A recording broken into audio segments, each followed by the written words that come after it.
guys! So since I pretty much never have any idea what to film for you, I think I'm going to start filming a kind of new in sort of video where I share with you products that I've recently acquired and share my first thoughts or kind of thoughts throughout the week. It won't be products that I've had for a very long time, but maybe for a week or two that I've kind of had the chance to try and that I find are quite exciting and worth talking about. It's not necessarily products that I love, but just products that are like new launches, quite exciting, or products that I've wanted for a while and stuff like that. So today I'm going to get started. I've got like 6 kind of groups of products to show you. We'll get started with the drugstore products I think first, and that's the L'Oreal Nude Red Lipstick collection. It's made up of 4 lipsticks and it's part of their colour Riche, I believe. I'm not 100% sure actually. But they're called Pure Red and they have 4 different colours, all kind of endorsed by a different celebrity. For example, this one's Julianne, sorry. And then we've got Eva, and there's 2 more, Blake and Leah. And there's 2 cool and 2 warm tones. For example, for me it would be Eva and Leah, and I kind of probably could wear these, but they recommend the other 2, and I actually think they're really nice. The packaging is quite nice. It's quite classic but not dated. They've got that really L'Oreal lipstick scent which I like. It kind of reminds me of my mum's lipsticks years ago, so that always makes me a little bit happy. And no, I think it's a really nice collection. I'm currently wearing Eva, which yeah, I really like actually. It's not a red I would usually go for, which I think is quite nice, and they're really affordable, which is also a great plus obviously. I've got 2 hairbrushes to show you, and I'm going to start with the most normal looking one, and that's the comb. And it's a backcombing comb from Mark Hill. I'm not 100% sure of the actual name for it, but it supposedly doesn't make your hair knotty. It's got 3 lines of teeth. The 2 on the outside are positioned in the same place, and then the one on the inside is in the middle of those, which apparently allows you to get loads and loads of volume. And I actually quite like it for combing, brushing out as well, because I think because of the positioning of the teeth, it makes it quite good for that. It's a really good size and it works really well. You can really get into the roots and get some good volume there, like this. So if you wanted to go out like this is the comb. No, I'm joking. You can just kind of get that in and you get the little bit of volume here, but it doesn't look too drag queen or anything like that. So a great little comb. Next is a brush which I think looks more like a microphone, and I would dance around my room singing into it. That's what it looks like to me. But it's a comb, supposedly to blow dry. It's called the Mark Hill Wonderball 6-in-1 Style Sphere Blow Dry Brush. It waves, curls, adds volume, detangles, eliminates frizz and adds shine.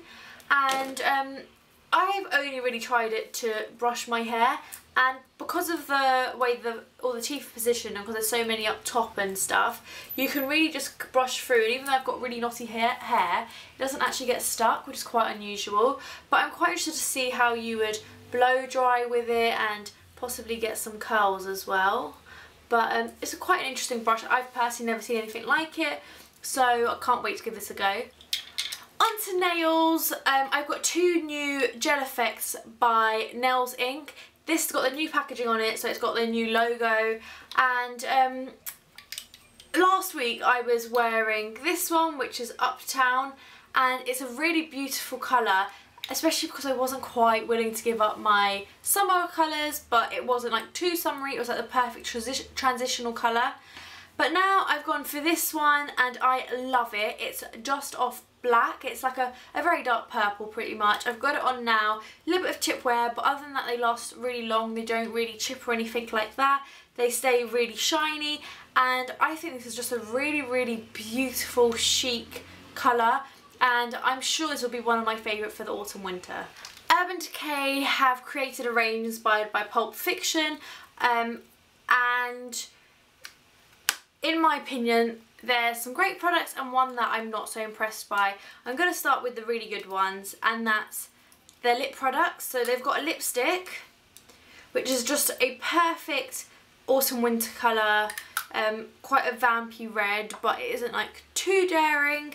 And they've got a liner to go with that, which is just really essential. These eyeliners are as good as their 24/7 eyeliners, and those are amazing, so trust me, the lip liners are really good as well. Then we've got their glitter eyeliners, which are some of the best ones in my opinion. They're the Heavy Metal, Urban Decay, and this one's in Gunmetal.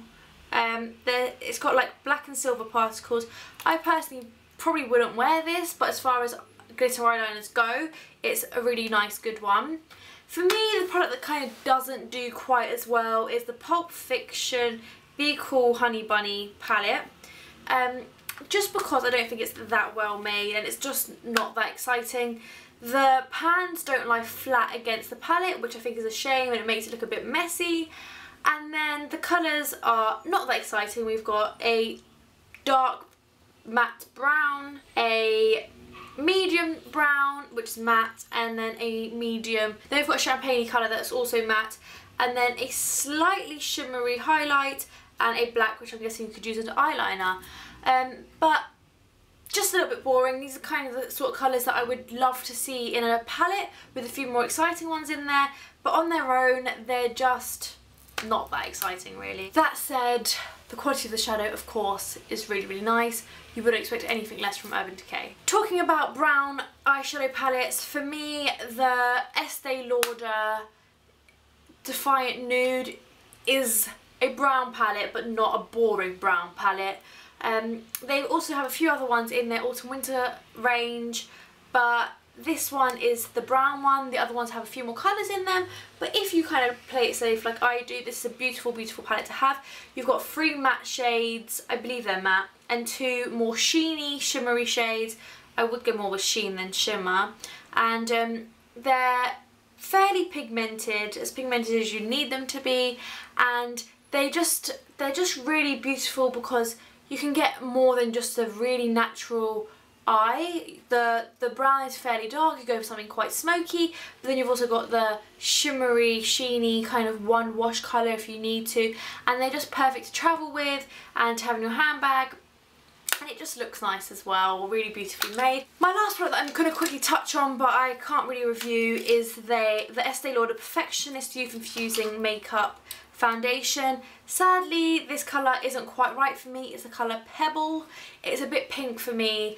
I'm usually like a neutral shade in Estee Lauder, but it looks like it's a beautiful, beautiful foundation. You can't really see it on the skin when you blend it in, and but it still offers decent coverage, so I'm actually quite looking forward to going into a department store and giving it a go and kind of seeing what I think as well. I might actually try this one and warm it up with a bronzer, but we'll kind of see how we get along, and I'll keep you updated.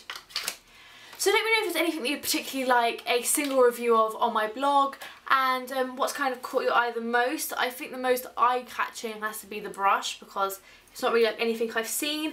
All the lipsticks I've shown are really, really good, and this palette is just really, really nice. Even as a gift, I think this would be a lovely present. So let me know in the comments what you've been up to, and I'll see you all soon, and I left all my social media below, which I update daily, and I hope to see you all there. See you soon, bye.